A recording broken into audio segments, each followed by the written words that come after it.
Can this electric van convince us to never use petrol or diesel again? A few years ago, I bought this electric van, and to tell you the truth, it was a heap of junk.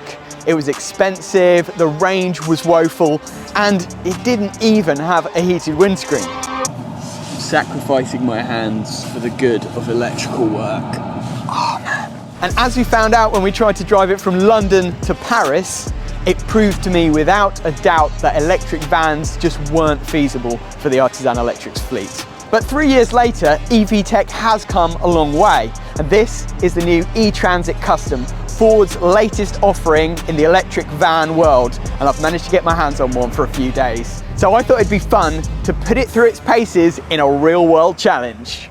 So I'm picking up the van here in Cambridge, and I'm going to attempt to drive it down south to Surrey to a big job that we're working on, stopping off at a secret location in central London to meet up with a special guest. Now, coincidentally, the journey going there and coming back is around 200 miles, and the advertised range on this EV is 205 miles. So it's a perfect test to see if we can get there and back without having to charge up.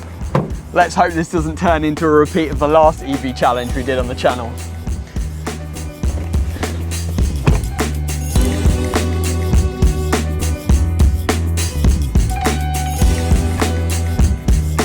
Right, so we're on the road and it's saying we've got 170 miles of range on the clock. Now, I just noticed my bum's starting to feel a little bit warmer than usual, and I was like, what is going on here? And I realised that whoever used it last had the heated seats blaring away on full blast. So I've turned those straight off, and because I think when we got into the van it said about 174 miles and it's already down to 170. So our first stop in central London is 62 miles away, and the van's saying we've got 169 miles on the clock at the moment. So we'll see what it adjusts to when we get there and see whether we've consumed more than 62 miles of range or less. Well, we've driven about 10 miles and we've already lost 20 miles of range. We switched to eco mode quite soon after we set off, once I'd figured out how to do it. But to be fair, we're doing motorway driving here now, and I started off, I thought, oh, I'll do 65 just to, you know, try and preserve the range. But then I thought, you know what, this is a real world test. No electricians are going to be driving at 65 on the motorway. They're going to be driving at 70. You know, at the end of the day, you've got somewhere to go. You want to get there as quickly as possible within the safety and the law. So I'm going to make this a real world test, but we've lost 20 miles of range already, having only done 10 miles. So it's starting to worry me a bit that these motorway miles are going to absolutely suck the range out of this vehicle, and maybe it's designed for city driving. It'll be interesting to see. I want to caveat this video by saying, first of all, it's not sponsored by Ford. They don't even know we're making this video. Obviously, they've given us the van to try out for a couple of days, but it's just my local dealership that I've bought vans from in the past. I've got a really good relationship with them, and anyone can just literally come and pick up a van like this and do a test drive for a couple of days. It's a service that they offer, which is quite cool. I know there's a lot of people who hate electric vehicles. Like, I saw the other day something on X where somebody posted a picture of a vehicle that had caught fire at Gatwick Airport or something, and the comments were all like, oh, I bet it's an EV, oh, I bet it's an electric vehicle, oh, I bet it's a Tesla.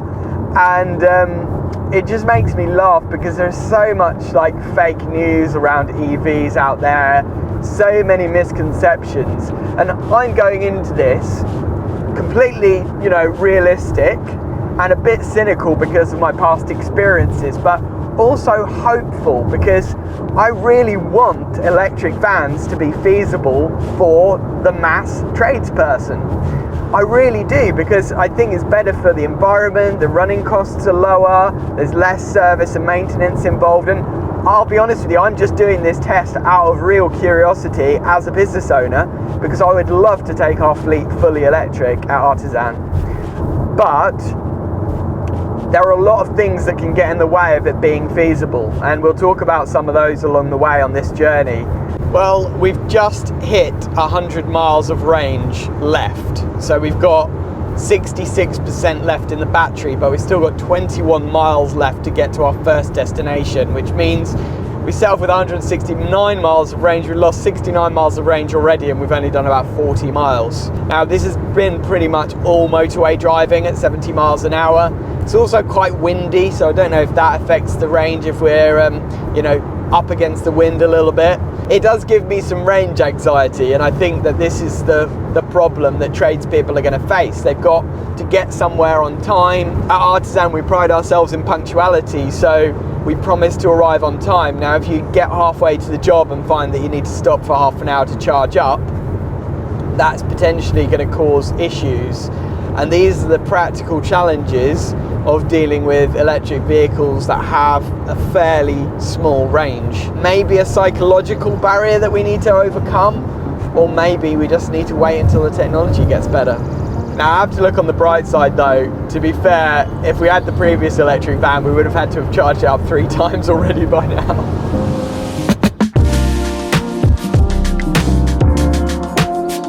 Well, we're officially in London. How do I know? We've just hit standstill traffic. We've got 6 miles to go, and it says it's going to take us 40 minutes to cover 6 miles. Welcome to London. But we're down to 89 miles of range now, and I've noticed that as we slowed down a lot, it's completely slowed down in terms of burning through the range, which I guess is quite normal. We've got 58% left in the battery. I think we're going to arrive to our first destination with just over 50%. But yeah, we'll see when we get there.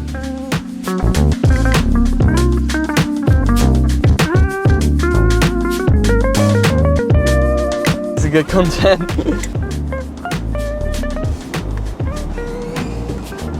Oof! Danger, low headroom. Oh my goodness, that is really low. Well, it looks like all the vans are in here, so okay, I'm just gonna try and reverse into this space. I think pretty tight. That has to be one of the scariest parking experiences I've ever had. Sustainable Ventures, that's where we're heading. Can you guess who we're visiting and who we're bringing this to?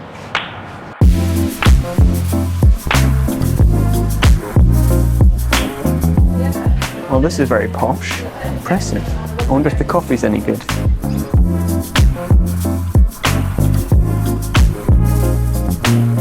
The coffee was good. So remember earlier I said about this secret location we're going to meet a special guest? Well, we've just arrived. Let's go and see who it is. There it is! Hello mate. Here it is, How's Adam. it going? How's your journey? You made it? Very Did you walk good. We've come in an electric van. Right. We've nearly run out of range already. Okay. But we sacrificed some range to come and see you because It'll never take off. no, it's a disaster, especially heat pumps. Rubbish. Well, maybe I'll convince you otherwise. So this is Adam from Heat Geek. If you don't know his channel, I'll leave a link below where you can find out more. But he's like one of the leading experts in heat pumps in the UK, and we've been working on a project together. He's been helping us out with some designs for a project that you will probably see later on the channel. And I come to bring back his iPad with the LiDAR scanner that he gave us. So thanks for that. Thanks. Where is it? I must have left it in the van. Yeah, but it's been fun working with you on that project so far, and I was just curious to see where you guys are. This is an awesome setup. Yeah, I mean, first of all, that project's like, I've never heat pumped a house like that before, so I'm like excited to get stuck into that and help you do that. So I'm really looking forward to that. Thank you for coming. This is HQ. This is where all the magic happens, and this is where we change the industry, hopefully. Yeah. If in a good way. So what's your biggest goal? Like, what's the thing that gets you out of bed every day? What's the mission of that Heat Geek are on? Well, our strapline is to renew the heating industry, because the heating industry, plumbing, you probably could say a lot like electrics, was very kind of mothballed for a very long time. The rest of industries around it moved on. They got tech and stuff like involved in how they do their work, and plumbing's kind of just left in a cupboard to rot. And I think like for us and for me, it just is loads of opportunity to like be better and do a better job. And now it's like the world's kind of looking at heat pumps and energy, batteries, etc. So for me, it's just a super exciting time to be a tradie. So it's just about expressing, enjoying that, and I think it's like great. Yeah, get in on the heat pump bandwagon. Yeah, worth saying as well, if there's any heating engineers out there and you want help moving into heat pumps, that's what we do. We train heating engineers and we give them loads of work and loads of tech to get their work done as well as possible and as high efficiency as possible. Well, I'm seriously thinking about taking on heat pumps at Artisan Electrics because we've sort of conquered solar and battery now. I feel like we need another push, we need another step. So heat pumps, I think, is where it's going to be at. So I'd love to see what you can do to help. Speaking to the right guy, hopefully. Great. Thanks for coming. So we're back in the van and back on the road. We've got 83 miles of range left, 54% charge level. We've got now an hour's drive to our next destination. It's only 14 miles away, but again, heading through London traffic. We're going to visit a customer who's had what they think is a bodged up solar install. We're going to be filming a dedicated video about it, but we're going to head over there, meet up with the customer who's one of our viewers so that we can give them a bit of advice and do a bit of an audit on the system. So we've arrived at our second destination. We've got 70 miles of range now, 46% charge rate remaining. And in total, we've done about 80 miles to get here. So that means real world range so far for the day is looking at about 150. But this last 20 miles or so has all been through London, so it's been quite slow paced. The last bit of the journey is going to be a little bit faster paced again, so we'll see how it handles that, but I'm not confident that we're going to get back home without having to charge up. Well, that was an interesting visit. Really badly configured battery storage system, basically. Make sure you watch that video. I'll leave a card up on screen now. Worth a watch. Yeah, it's quite shocking what happens sometimes out there. But anyway, we're back on the road again. We've had a slight change of destination. We were going to this big battery storage install that Tom and Luke are on, but it's getting late now and they're going to be leaving site soon. So by the time we get there, they're going to be gone. So we're actually heading to a go-karting place. We're going to go go-karting together this evening, which should be a bit of fun. I've not done go-karting for a long time. We've got 66 miles of range according to this. We've got 27 miles to go, so we should arrive there with about 30 something miles left. And I've just missed my junction because I'm not concentrating. So there, we're gonna now go for a detour. Oh, here we go. Now we can jump back on, I think. Oh, maybe not. Oh no. Now we're going completely the wrong way. It just added 10 miles to our journey. Great! This is the joy of an electric vehicle when ultimately, if you're in diesel, okay, you've wasted 10 minutes, but you don't really care. With electric, every single mile and every single kilowatt hour counts. So if you take a wrong turn, it can go from being okay to get to your charge point to running out of battery. That's the realities of EV driving. And I love EVs.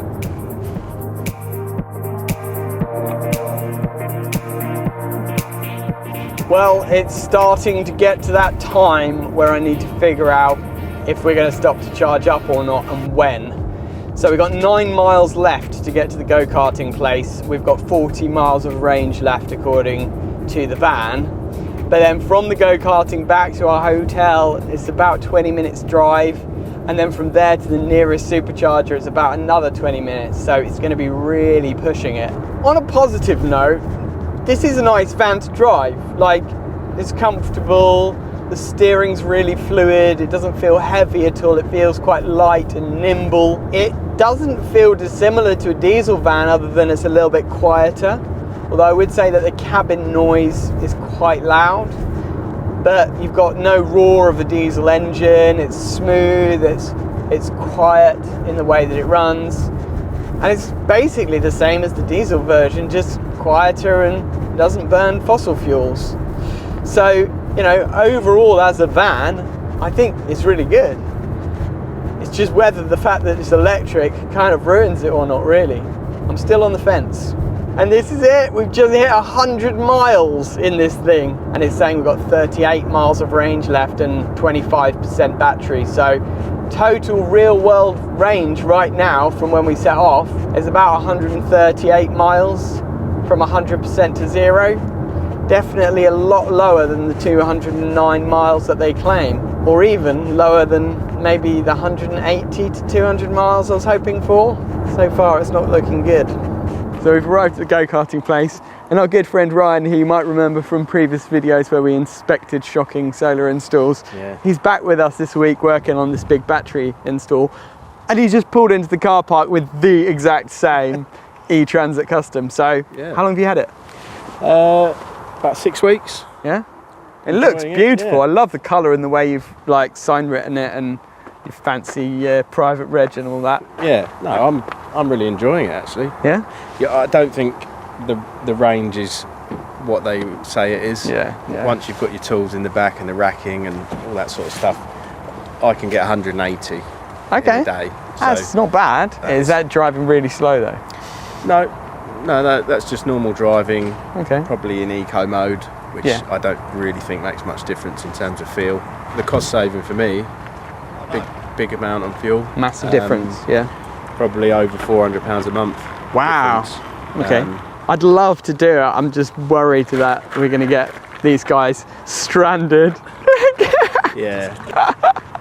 Yeah, these guys get stranded in the middle of nowhere going, I can't, I've run out of charge. Oh, well, it's good to hear real world experience, not just our 8-hour experience so far. I haven't got any regrets. So. Nice. Well, there might be some light at the end of the tunnel after all.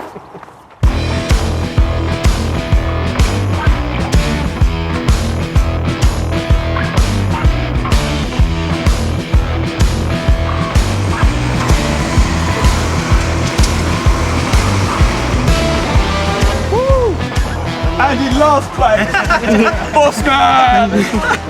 Bye, drivers, thanks for coming. Well, this feels like a dream compared to driving that go-kart. It feels so smooth and quiet. My throat is like all itchy from all the fumes from the petrol engines on those go-karts. But we've decided to bite the bullet and head to the Tesla Supercharger because we've only got 34 miles of range left. It's about 15 to 20 miles to get to our hotel, and I just don't want to get up in the morning, drive to site, and then have basically no charge left whatsoever. If I can't overtake him in a go-kart, at least I can overtake him in the electric van. Sport mode, here we go.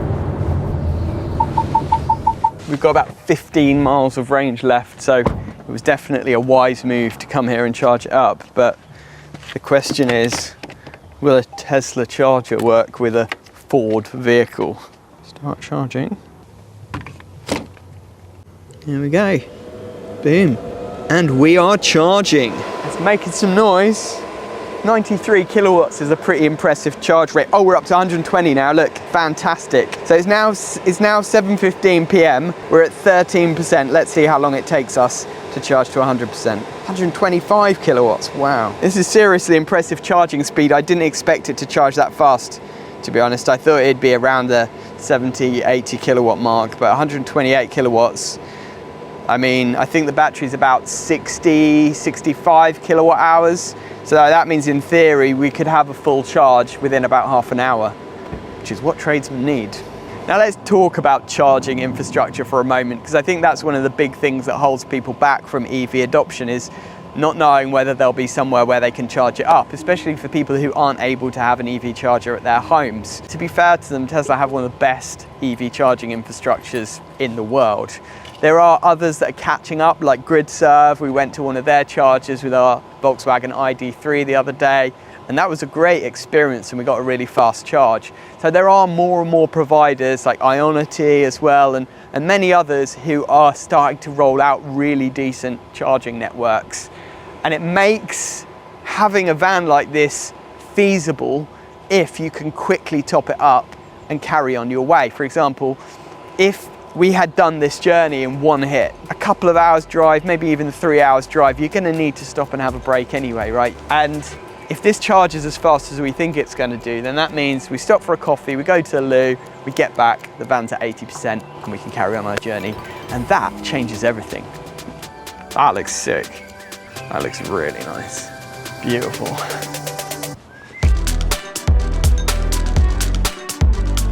Now, one of the big questions that people might ask about charging an EV like this is, how much does it cost? Is it actually cheaper to run than an ICE vehicle? ICE stands for internal combustion engine, i.e. a diesel van. You know, is it actually cheaper? And this is, you know, an analysis that I've been looking at as a business for a while, because we spend a fortune on diesel, running our diesel vans all around the place.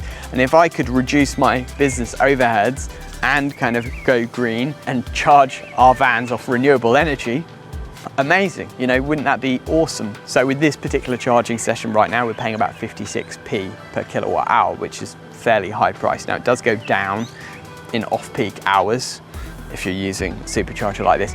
Actually, the superchargers from Tesla are among the cheapest. There are providers out there that charge 80p plus per kilowatt hour. So these are among the most reasonably priced per kilowatt hour.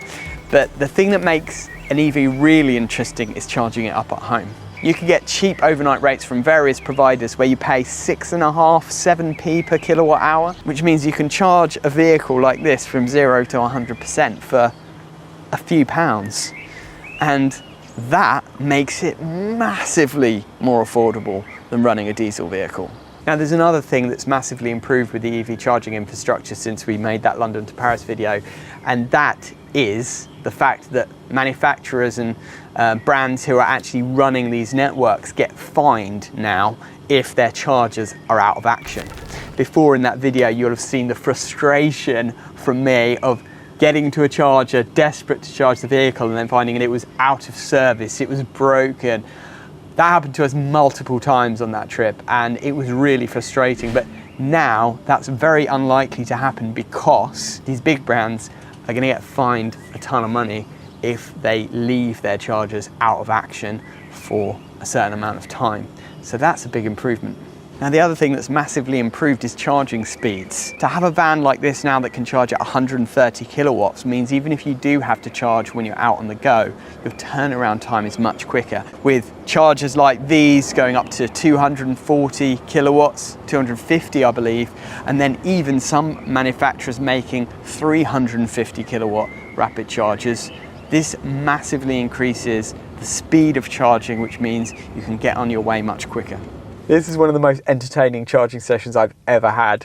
So you've got this VW ID3 here, trying to pull in at an angle so that he can make the Tesla charger cable reach. Then you've got this Toyota vehicle here that's done exactly the same but front ways. Now this van is perfect. You can pull forward, it's at the front right. They knew what they were doing when they designed this. Look, he's going up the bump stop now, trying to get closer. He's so close to bumping into that other Tesla, it's just ridiculous. Oh no, it still won't reach.